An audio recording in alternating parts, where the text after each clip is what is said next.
Hello, எல்லோரும் நல்லா இருக்கீங்களா? இந்த வீடியோ எதை பற்றி பேசுறதுன்னா, அடிக்ஷன்னா என்னது? ஒரு விஷயம் நம்மளை பிடிக்குதோ பிடிக்கலையோ அதை நம்ம செஞ்சுக்கினே இருப்போம். அதுதான் அடிக்ஷன் வெளியே வரத்துக்கு நிறைய பேர் நிறைய விதம் சொல்கிறாங்க.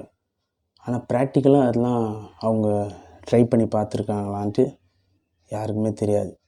ஆனால் அடிக்ஷன் வெளியே வரத்துக்கு சிம்பிளாக ஒரு 4 ஸ்டெப்பு இருக்குது. அந்த 4 விஷயத்தை மட்டும்தான் நான் சொல்ல போகிறேன். இதை ஃபாலோ பண்ணால் கண்டிப்பாக உங்களுக்கு பெட்டர் ரிசல்ட் கிடைக்கும். அதுக்காக தான் சொல்கிறேன். இது யாருக்காகனா, நான் அடிக்ஷனில் இருக்கேன், எனக்கு எந்த கவலையும் இல்லை அப்படின்றவங்களுக்கு இல்லை. நான் அடிக்ஷனில் இருக்கேன், அதுலேருந்து வெளியே வரணும் அப்படின்ட்டு சில பேர் யோசிப்பாங்க. எதுவாக இருந்தால் இருக்கட்டும், நிறைய அடிக்ஷன், கெட்ட பழக்கத்தில் சிகரெட்டு, தம்மு எல்லாமே ஒரு அடிக்ஷன் தான். அடிக்ஷனில் 2 விதம் இருக்குது. ஒன்று நல்ல விதமான அடிக்ஷனும் இருக்குது, பேடான அடிக்ஷனும் இருக்குது. நல்ல விதம்னா, நான் ஜிம்முக்கு போகாமல் இருக்க மாட்டேன், நான் இந்த கேம் விளையாடாமல் இருக்க மாட்டேன், அதெல்லாம் ஒரு குட் ஹேபிட் தான். அந்த அடிக்ஷனில் இருக்கிறதுனால உடம்புக்கும் நம்மளை சுற்றி இருக்கவங்களுக்கும் எந்த பிரச்சனையும் இல்லை.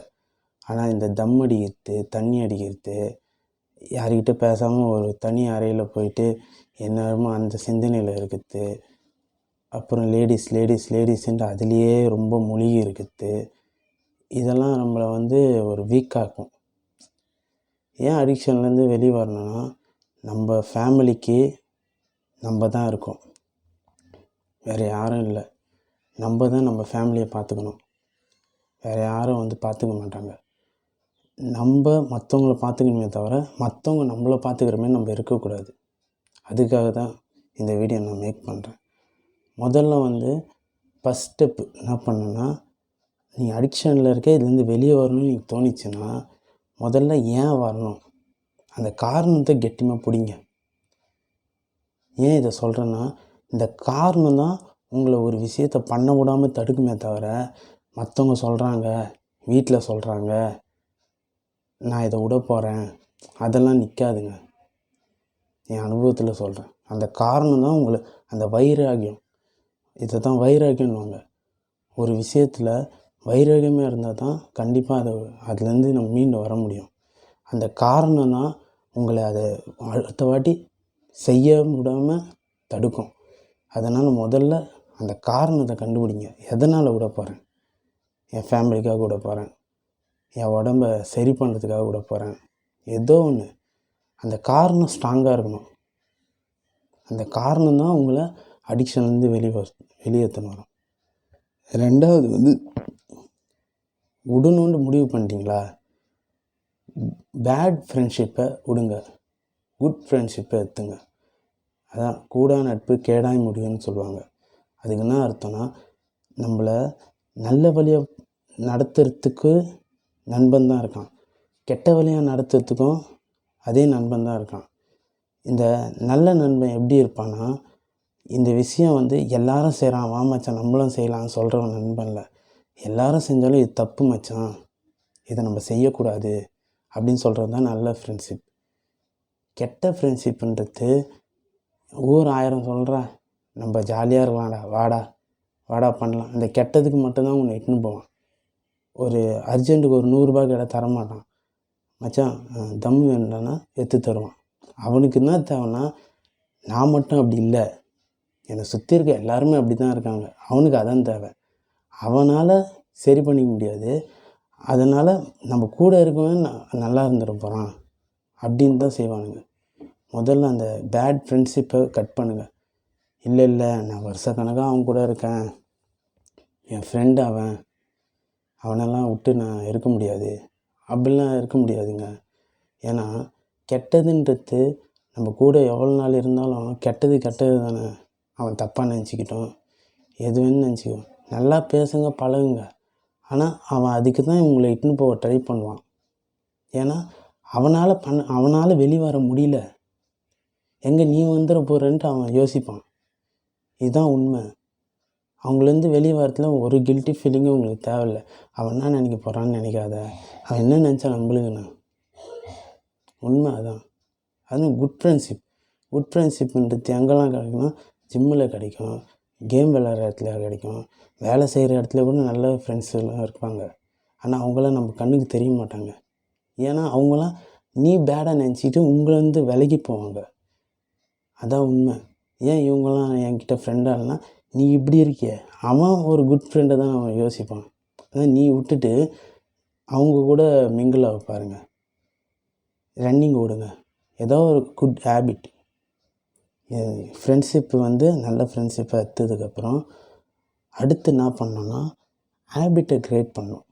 ஹேபிட்ன்றது என்னதுன்னா, இந்த ஜிம்முக்கு போகிறது, எக்ஸசைஸ் பண்ணுறது, ஒரு நல்ல மூவி படத்துக்கெலாம் போகிறது, எதுலேயுமே இன்ஸ்டன்ட் ப்ரெஷரை எடுக்காதீங்க.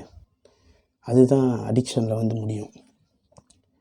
மூவிக்கு போகிறதுலாம் தப்பு இல்லைங்க, ஃபேமிலியாக போங்க, ஒரு நாள் ஜிம்முக்கு போங்க. இதெல்லாம் குட் ஹேபிட் க்ரியேட் பண்ணணும். அடுத்து 4வது, இது தான் ரொம்ப ரொம்ப முக்கியம். இதை மட்டும் நீங்கள் பிடிச்சிட்டிங்கன்னா அடிக்ஷன்லேருந்து ஈஸியாக வெளியே வந்துடலாம். என்னென்னா, அடிக்ஷன் எதனால் வருதுன்னா, நீங்கள் ஒரு ரொட்டீனில் இருக்கீங்க. ரொட்டீன்னா காலைல வேலைக்கு போவீங்க, இந்த டைம் இதை செய்வீங்க, இந்த டைம் செய்வீங்க, இந்த டைம் அதை செய்வீங்க, சரக்கடித்து இதை பண்ணுறதுன்ட்டு. அந்த டைம் தான் உங்கள் மூளையில் செய்யின்னு தோணும். அந்த டைமை பாயிண்ட் அவுட் பண்ணி வேறு ஒரு ஹேபிட்டை அதில் இன்சர்ட் பண்ணுங்கள். எக்ஸாம்பிளாக பார்த்தா, நீங்கள் சாயந்தரம் 6 மணிக்கெலாம் சரக்கு அடிப்பீங்க, சும்மா உதாரணத்துக்கு வச்சா, கரெக்டாக அந்த 6 மணிக்கு ஜிம்முக்கு போங்க. அந்த டைமை வேறு விதமாக யூஸ் பண்ணுங்கள். ஏன்னா நான் சரக்கு அடிக்கிறத விட்டுட்டேன் அப்படின்ட்டு இருக்கும்போது 6 மணிக்கு நீங்கள் என்ன செய்வீங்க? சும்மா டிவி பார்த்து இப்படியே உட்காந்துருப்பீங்களா? உங்களுக்கு மைண்டில் அதே யோசிக்கையாக இருக்கும். கரெக்டாக அந்த 6 மணி ஆகும்போது ஜிம்முக்கு கிளம்பி போயிடுங்க. ஜிம்முன்ட்டு நான் சொல்கிறேன், உங்களுக்கு எது விருப்பமோ அதை செய்யுங்க. அதுமாரி நீங்கள் செய்யக்கூடிய அந்த நேரத்தை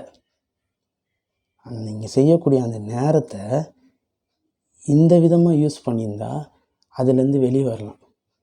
கண்டிப்பாக ட்ரை பண்ணி பாருங்கள். அடுத்து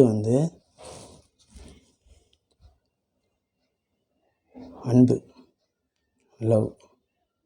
அதாவது ஹேபிட்டு இது எல்லாத்தையும் செய்கிறீங்க, எதுக்காக செய்கிறீங்க? நம்ம குழந்தைங்களுக்காக, நம்ம ஒய்ஃபுக்காக. இதுலேருந்து வெளியே வரணும் அப்படின்ட்டு ஒரு அந்த அன்பு தான் உங்களை இனிமேல் அதை தொட விடாமல் பண்ணும். யார் மேலாம் இருக்கட்டும், நீங்கள் இதை ஏன் தொட வேணான்ட்டு நினைக்கிறீங்க? அந்த காரணம் சொன்னல, அந்த காரணமே நீங்கள் அடுத்தவங்க மேலே வச்சுருக்க அன்பு தான். அதனால் நீங்கள் இதுலேருந்து வெளியே வந்ததுக்கப்புறம் புது லைஃப் கண்டிப்பாக உங்களுக்கு இருக்கும். ஏன் சொல்கிறேன்னா, சாதாரண விஷயம் இல்லைங்க. ஒரு பேட் ஹேபிட்லேருந்து வெளியே வரதுன்றது, அதுக்கு எவ்வளோ கான்ஃபிடென்ஸ் வேணுன்ட்டு எனக்கு தெரியும். அதனால் நீ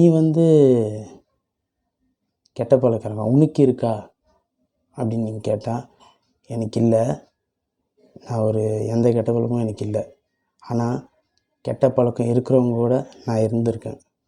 அவங்க அதுலேருந்து வெளியே வர முடியாமல் ரொம்ப கஷ்டப்படுறாங்க. ஆக்சுவலாக அதுலேருந்து வெளியே வரவே அவங்களுக்கு தோணலை, அந்தளவு அதில் அடிக்டில் இருக்காங்க. சரி, நம்ம எப்படிலாம் வெளியே வரதுன்னு நம்மளுக்கு தெரியும். நம்ம ஏன் வீடியோ மூலிமா சொல்லக்கூடாது? இதுலேருந்து ஒரு 2 பேர் சரியானால் கூட நம்மளுக்கு சந்தோஷம் தானே. அதனால தான் இந்த வீடியோ பண்ணுறேன். ரொம்ப சந்தோஷமாக இருக்குது. இந்த வீடியோவை பார்த்து ஒரு 2 பேர் திருந்தால் கூட எனக்கு ரொம்ப சந்தோஷம். முதல்ல நான் சொன்ன காரணத்தை கண்டுபிடிங்க, அப்புறம் ஹேபிட்டை உருவாக்குங்க, ஃப்ரெண்ட்ஸுங்களை சூஸ் பண்ணுறதுல உஷாராக இருங்க. அடுத்து அந்த நேரத்தை வேறு விதமாக யூஸ் பண்ணுங்கள். அதுக்கப்புறம் எல்லோரும் கூட அன்பாக இருங்க. இதை செய்யுங்க, இந்த 5 விஷயத்தை செய்யுங்க. கண்டிப்பாக நீங்கள் அடிக்ஷன்லேருந்து வெளியே வரலாம். தேங்க்யூ.